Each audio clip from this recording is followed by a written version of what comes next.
शुक्रवार व्रत कथा। शुक्रवार व्रत माता संतोषी का व्रत होता है, जो कि सर्व मनोकामना पूर्ण करने वाला व्रत है। इस व्रत को करने की विधि एवं कथा इस प्रकार से है। इस व्रत को करने वाला कथा कहते व सुनते समय हाथ में गुड़ व भुने चने रखे। सुनने वाला संतोषी माता की जय, संतोषी माता की जय मुख से बोलते जाएं।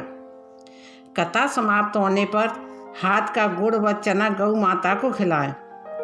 कलश में रखा हुआ गुड़ व चना और सबको प्रसाद के रूप में बांटें। कथा से पहले कलश को जल से भरें, उसके ऊपर गुड़ व चने से भरा कटोरा रखें।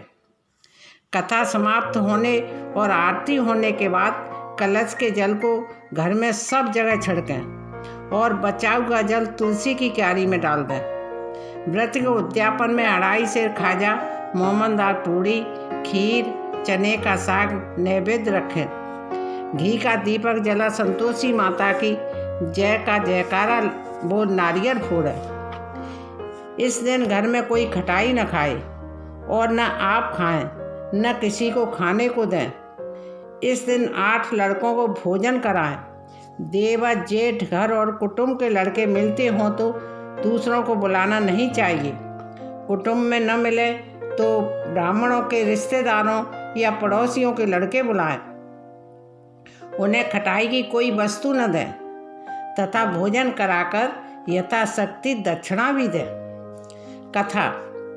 एक बुढ़िया थी और उसके 7 पुत्र थे। 6 कमाने वाले, 1 निकम्मा था।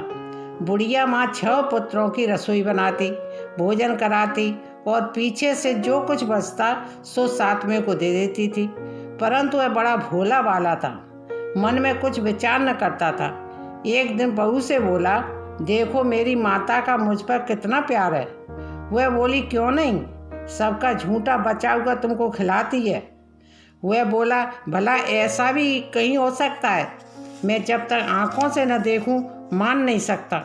बहू ने हंसकर कहा, तुम देख लोगे तब तो मानोगे। कुछ दिन बाद बड़ा त्योहार आया। घर में 7 प्रकार के भोजन और चूरमा के लड्डू बने। वह जांचने को सिर दर्द का बहाना कर कपड़ा सिर पर ओढ़कर रसोई घर में सो गया और कपड़े में सब देखता रहा।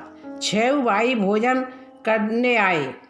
उसने देखा माँ ने उनके लिए सुंदर सुंदर आसन बिछाए हैं, 7 प्रकार की रसोई परोसी है। वह आग्रह करके जिमाती है। वह देखता रहा। जब 6 भाई भोजन कर उठे तब माता ने उनकी झूठी थालियों में से लड्डुओं के टुकड़ों को उठाया और एक लड्डू बनाया। झूठन साफ कर बुढ़िया माँ ने पुकारा, उठो बेटा, 6 भाई भोजन कर गए, अब तू भी बाकी है, उठ न, कब खाएगा? वह कहने लगा, माँ मुझे भोजन नहीं करना, मैं परदेश जा रहा हूँ। माँ ने कहा, कल जाता हो तो आज ही चला जा। वह बोला, हाँ आज ही चला जाऊँगा। यह कहकर वह घर से निकल गया। चलते समय बहू की याद आई। वह गौशाला में कंडे ताप रही थी। वहीं जाकर उससे बोला, मैं परदेश धन कमाने के लिए जा रहा हूँ। यह अंगूठी मेरी निशानी है, तू मुझे याद कर लिया करना और तू भी कुछ निशानी दे दे। वह बोली, मेरे पास क्या है स्वामी, यह गोबर भरा हाथ है। यह कहकर उसकी पीठ पर गोबर के हाथ की थाप मार दी। वह चल दिया। चलते चलते दूर देश में पहुंचा। वहाँ एक साहूकार की दुकान थी। वहाँ जाकर कहने लगा, भाई मुझे नौकरी पर रख लो। साहूकार को जरूरत थी। वह बोला, रह जा। लड़के ने पूछा, तनख्वाह क्या दोगे? साहूकार ने कहा, काम देखकर दाम मिलेंगे। साहूकार की नौकरी मिली। वह सवेरे 7 बजे से रात के 9 बजे तक नौकरी करने लगा। कुछ दिनों में दुकान का सारा लेन देन, हिसाब किताब, ग्राहकों को माल बेचना, सारा काम करने लगा। साहूकार के 8-10 नौकर थे। वे सब चक्कर खाने लगे कि यह तो बहुत होशियार बन गया है। सेठ ने भी काम देखा और 3 महीने में उसे आधे मुनाफे का साझीदार बना लिया। वह 12 वर्ष में ही नामी सेठ बन गया और मालिक सारा कारोबार उस पर छोड़कर बाहर चला गया। अब बहू पर क्या बीती वह सुनो। सास ससुर उसे दुख देने लगे।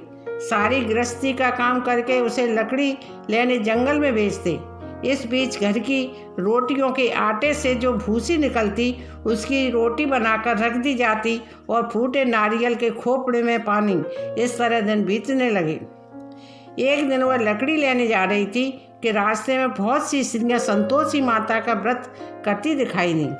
उसने वहाँ खड़े होकर पूछा, बहन यह व्रत कैसे किया जाता है, मुझे भी बताओ। स्त्री कहने लगी, 1.25 रुपये का गुड़ व चना लेना, इच्छा हो तो 5.25 रुपये के भी ले सकती हो। बिना परेशानी श्रद्धा और पेन से जितना बन सके सवाया लेना। हर शुक्रवार को निराहार रहकर कथा कहना सुनना। इससे बीच क्रम नहीं टूटे, लगातार नियम पालन करना। उस स्त्री ने वैसा ही किया। उस दिन जो कुछ भी उसे लकड़ी बेचकर पैसे मिले वह बाजार गई और वहाँ से सामान खरीद लाई। उसने मैया का व्रत किया।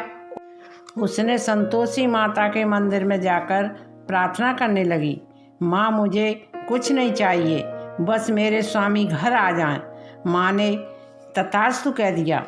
उसी समय माँ ने सोचा यह भोली वाली है, उसको तो इसकी चिंता ही नहीं है। माँ ने जाकर उस साहूकार को स्वप्न में जाकर कहा, तू इतना पैसे के लालच में आ गया है कि तूने अपनी स्त्री को ही छोड़ दिया। वह सुबह जागा, सोचा और घर की तरफ चल दिया। घर जाकर देखता है कि उसकी स्त्री बाहर से आवाज़ लगाती है, लो सासू जी लकड़ी का गट्ठा लो, भूसी की रोटी दो, नारियल के खोपड़े में पानी दो, और आज कौन मेहमान घर में आया है। तो सासू अपने लड़के की तरफ देखकर कहने लगी, बेटा तू गया है तब से तेरी बहू पागल जैसी हो गई है, 4 समय खा जाती है, अब तुझे देखकर भूसे की रोटी मांग रही है। लड़का समझ गया और सपने में संतोषी माता ने बताया था वह सच है, यह सोचने लगा। वह बोला, ठीक है माँ, मैंने इसे भी देखा है और तुम्हें भी।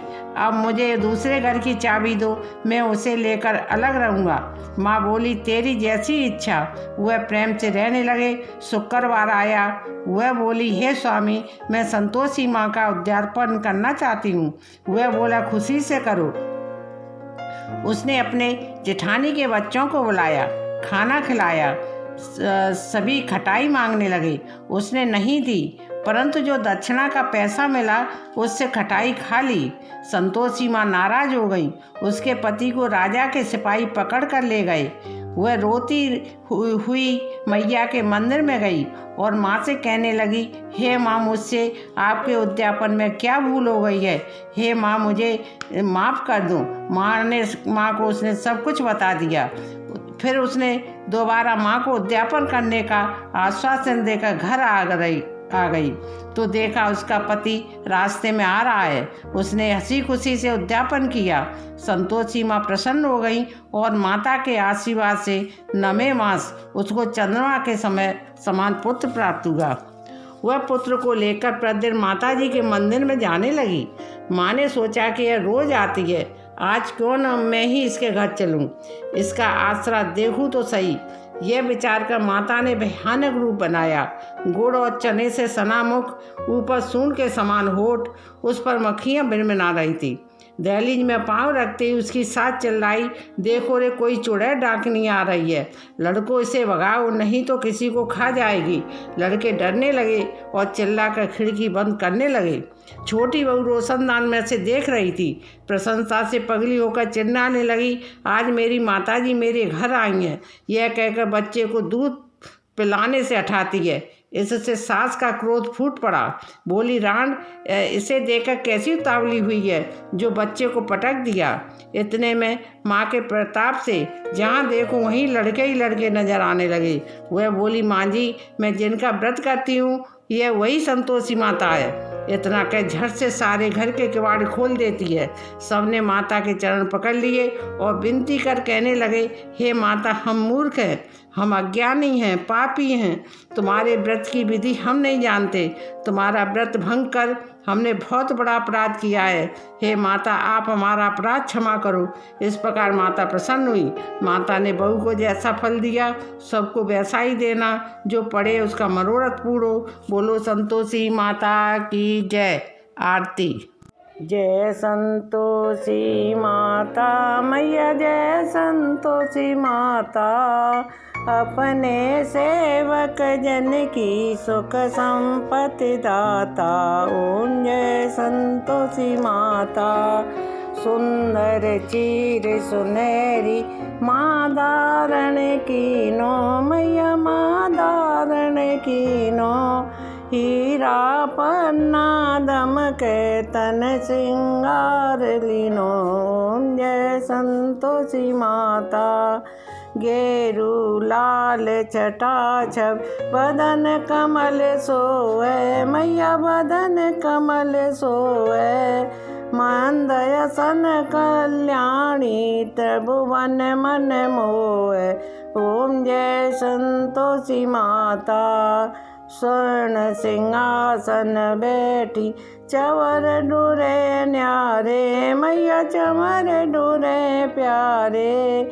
धूप दीप मधुमेवा भोग धरे न्यारे। ओम जय संतोषी माता।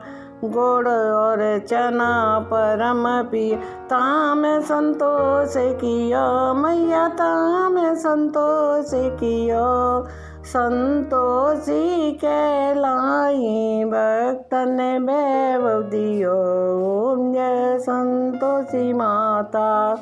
शुक्रवार प्रिय मानत आज दिवस सोई, मैया आज दिवस सोई। भक्त मंडली छाई कथा सुनत जोई। ओम जय संतोषी माता। मंदिर जगमग ज्योति मंगल ध्वन छाई, मैया मंगल ध्वन छाई। विनय करे हम बालक चरणन सिर नाई। ओम जय संतोषी माता। भाव भक्ति में पूजा अंगीकृत की जय, मैया अंगीकृत की जय। जो मन बसे हमारे इच्छा फल दीजय। ओम जय संतोषी माता। दुखी दरिद्र रोगी संकट मुक्त किए, मैया संकट मुक्त किए। बहुधन दान भरे घर सुख सौभाग्य दिए। ओम जय संतोषी माता। शरण गए की लज्जा रखियो जगदम्बे, मैया रखियो जगदम्बे। संकट तू ही निवारे दयामयी अम्बे। ओम जय संतोषी माता। संतोषी माता की आरत जो कोई गावे, मैया जो कोई गावे। रिद्धि सिद्धि सुख संपत्ति जीवन के पावे। ओम जय संतोषी माता। जय संतोषी माता मैया, जय संतोषी माता। अपने जन की सेवक सुख संपत्ति दाता। जय संतोषी माता।